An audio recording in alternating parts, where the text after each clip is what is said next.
Chicago writer and Catawba County native Jeff Rollins reflects that the best way to consider local history, if one is young, is to, quote, gather old bricks, unquote. The Catawba County baseball community, with its 130-year-old foundation, is built story by story, brick by brick, by teams and men who entertained, excited, and at times thrilled a populace ripe for diversion and anxious to set aside its labors for only a few hours. By the 1880s, fans followed reports of games between town teams, and by 1907, Hickory had fielded an independent league, a team that played a schedule of games that included the early Durham Bulls. Small mill towns like Brookford, Maiden, Longview played before a loyal fan base. However, it wasn't a full-time job. Each player remained tied to his other daily pursuits of work and family. By 1933, Hickory and Newton, playing under the monikers of Rebels and Indians, had both fielded high-level semi-pro teams for 7 years. It was in that year also that local sports celebrity Norman "Pinky" James returned from his football career at Duke University to revitalize the Hickory team. Besides local boys, James's teams consisted of Duke and Davidson players who stayed the summer at his grandmother's boarding house. In 1936, Hickory introduced a team into the New Carolina League, an outlaw league of highly paid former minor and in some cases major league players. The sudden influx of talent produced an era dominated by huge personalities.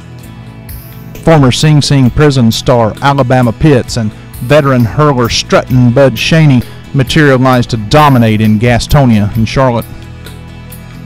Hickory's prize, however, was a New Jersey farm boy named Tracy Hitchner, who arrived by train in the middle of the night. One day I was planting potatoes, and this fella called from Hickory, North Carolina. His name was Ab Lutz, and I asked him, "How in the world did you get my name?" And he said his manager, Stumpy Colberth, got it from a man named Brown that was my roommate in Albany, New York.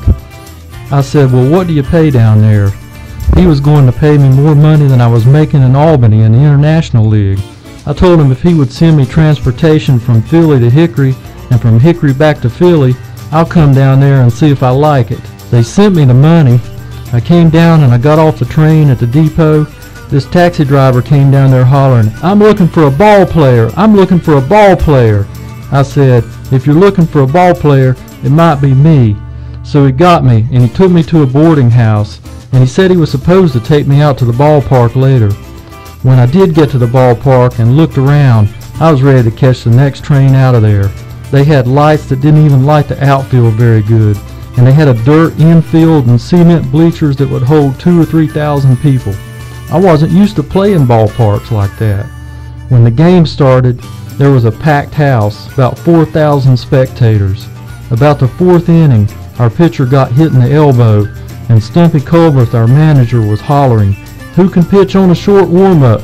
I said, "Give me the ball." Tracy Hitchner. After World War II, both Hickory and Newton Conover had thriving minor league baseball teams whose successes were once again built around bigger-than-life heroes. The Newton Conover twins were blessed with a great pitcher, Ray Lindsay, as well as legendary position players like Eddie Yount and Don Stafford. On the other side of the county, Hickory had sluggers like Charlie Knight, Jim Thomas, and later D.C. Pud Miller. Two other popular faces that arrived shortly after the war were those of pitcher Dick Stoll and second baseman manager Sammy Bell. On his return from military service, Stoll had been sent south to play for the Bristol farm team. A pitching tryout in Hickory redirected him, and he's been here ever since. The catcher was Ernie Yellen right here. Yeah, he was catching, I was pitching, and back then it was sort of normal for you to, we used to call stick it in the ear, throw it right here at your temple, and then throw it at your knees. And if you're getting ready to bat and the ball's coming around, you have a hard time getting out of the way of it. So I knocked him down with one pitch, and then I knocked him and threw the next one, and he jumped out of the way and fell down.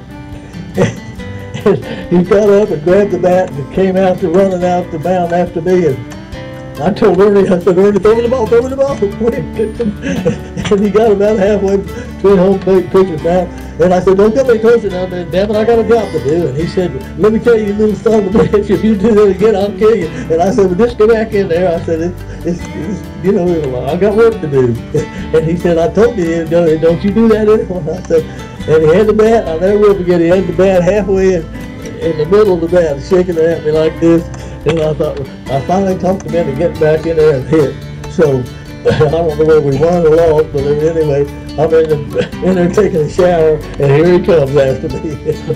And they finally grabbed him and held him back, because I couldn't do much naked. Even as Dick Stoll became more proficient in sticking it in their ear, Sammy Bell became the manager for the Giants Farm Club after a long stint of minor league play. Sammy Bell. My first visit to Hickory was as a member of the Charlotte Central High School baseball team. Jimmy Mullins was pitching for Coach Pat Shore's Hickory High team. The score was tied in the bottom of the 11th inning when Pinky James came up to bat. With our ace pitcher Tom Wood on the mound, we felt pretty confident. But Pinky clubbed the first pitch out of the park to win the game for Hickory. As James rounded second base, he looked me in the eyes and yelled, "Welcome to Hickory!" Thus a friendship that lasted a lifetime was born, and continued later when Pinky brought me to Hickory from Duke University in 1933 to play during the summer for Hickory Semi-Pro Rebels. The Rebels of 33 and 34 was one of the state's best semi-pro teams, playing all the best teams in western North Carolina on a home and away basis and winning the majority of the games. James introduced night baseball to Hickory in July of 1933 with a crowd that exceeded 7,000 fans. Sammy Bell. This era also gave rise to two other mainstays of area sports. George Murphy and Bill Bass made their contributions to the game off the field, first as PA men and scorekeepers, and in Murphy's case, later as the key organizer of the campaign that brought minor league baseball back to Catawba County in the early 1990s. Murphy and Bass were both part of the sports landscape when the 1948 Hickory American Legion team played its way to the national semifinals. We had beaten Austin, Texas. We were supposed to play Jacksonville the next day, but it was rained out, and they had them playing Austin. Jacksonville beat them.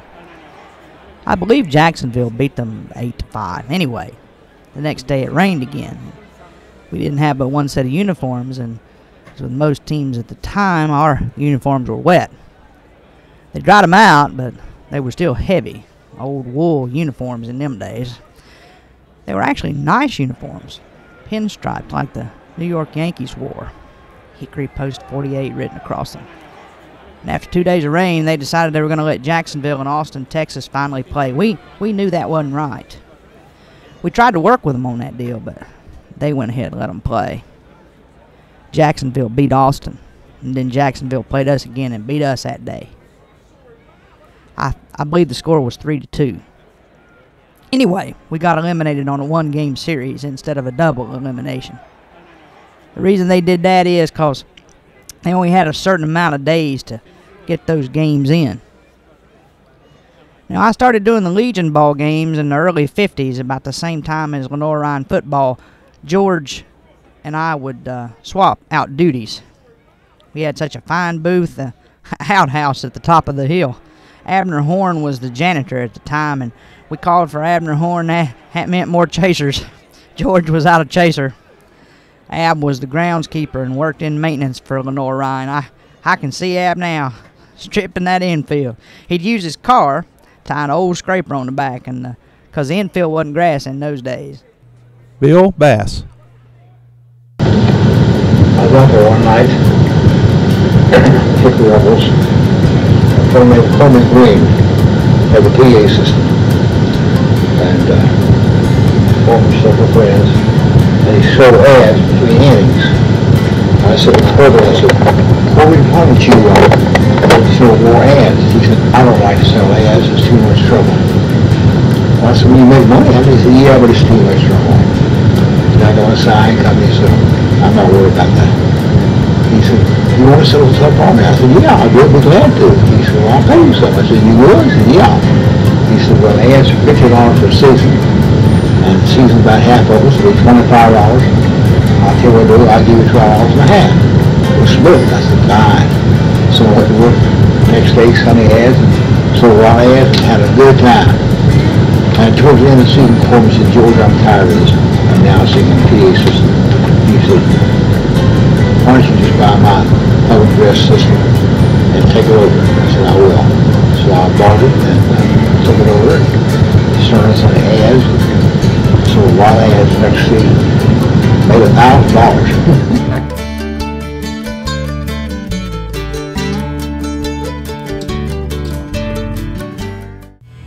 While minor league ball became a staple in the Catawba Valley, mill ball, or semi-pro ball, continued to flourish all the way into the mid-50s. One of the key figures in the local mill leagues was a longtime Longview mayor and Hickory Spinner manager Fred Dale Sr. Dale's son, Fred Jr., also known as Sonny, continued the family's baseball legacy as a star high school, American Legion, and college player at UNC Chapel Hill. Fred Jr. attended Hickory High School, where he excelled in football, basketball, and baseball, drawing all state honors. His senior year, he received Boy of the Year honors, and Alex Shuford gave him a grant and aid to attend UNC Chapel Hill, where he played baseball.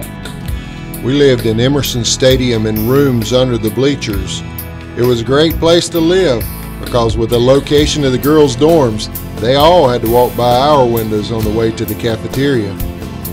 Fred Jr. is still a huge Carolina fan. Carolina was not a big school then, probably had no more than 2,500 students. I joined a fraternity just because if you were a member, you could get all the milk you could drink. As a freshman, Fred Jr. played for Al House and his other 3 years for Walter Rabb. Coach Rabb was originally from Lenore and one of the most successful baseball coaches in the history of UNC. Besides his on-field experiences, one of the highlights of his Carolina days occurred when the Boston Red Sox came through on their way north one year.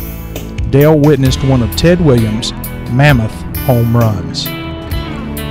He hit the ball over the Emerson Stadium right field fence so hard it went all the way over the alley and bounced into the dining hall. His career at Carolina was a success, playing varsity ball during the period when North Carolina went from the Southern Conference to the Atlantic Coast Conference. Fred Jr. played for winning teams all 3 years. Those seasons included sweeps over national programs such as Michigan State and Penn. His senior year, he led the team in hits, while fellow Catawba County native Will Fry led the Tar Heels in batting average. Another highlight for Dale was being named all-conference shortstop ahead of the great Duke athlete, Dick Grote. No baseball game can go on without the tireless energy of umpires. Catawba County has produced many fine arbiters of the game, but perhaps none more prolific or endearing than Leonard Flash Arndt. Arndt, an educator by trade, worked for many years in the regional minor leagues and for local high school leagues. He was managing Hickory in the NC State League. A guy named Jim Gruisers was managing High Point Thomasville. It was middle of the season. They still had plenty of time. It was middle of the season, and they were fighting for top place.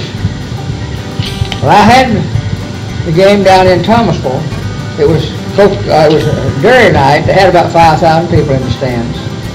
And lo and behold, I had to put Jim Gruisers out of the game. Put the next day, all over Hickory, bragged about me. He said, "You know that little so-and-so, he put him out in his own ballpark, none of them will do that." He bragged all day on me. Lo and behold, that same night, they're playing back in Hickory. It was Coca-Cola night, and they must have had 7,000 people out there. I had to put Pud out. He put up a show that night, though. I said, he came in my dressing room. I said, "Pud, you get out of here, boy. You know, you don't go in umpire's dressing room." Arndt writes, I was in the Kitty League in Kentucky and Tennessee. I was over in Fulton, Kentucky one weekend. On Saturday night, I had to put the hometown manager out. Had to send him to the showers. Next day being Sunday, I was about a block from the Baptist church and I thought, well, I'm a Methodist, but maybe I can help these Baptists. I tried to go when I could when I was out on the road. I sat on the back pew because I didn't know how long it would last. I knew I had to be at the ballpark by 1 o'clock. And lo and behold, sitting on the pew in front of me was the very manager that I'd put out of the game the night before. He looked around and spotted me, never said a word, but he handed me his little clipping and I've carried it around for some 50 years. It was a poem. When you get to heaven, you will likely view many folks whose presence there will be a shock to you. But keep very quiet, don't even stare, because doubtless there'll be many folks surprised to see you there. Leonard Flash Arndt. One of the more remarkable stories in Catawba County is that of the small mill town of Brookford. Located south of Hickory and built on hills overlooking the Henry River, the town fielded a team beginning in 1898 and has produced many fine ball players and influential citizens in the local baseball world. Mark Bolick, the mill superintendent, was the vice president of the Outlaw Carolina League in the late 1930s. Brookford's history has been gathered into a volume called Brookford Memories by native Dyke Little, a high school and college baseball and football player. But the thing I remember most about college baseball, there's two things. One is that we found out that we were tied for VMI for the league, and we were going to have a playoff game up at Lexington, Virginia. And I went to sleep at the switch. I played first base, and there was a pop fly out in right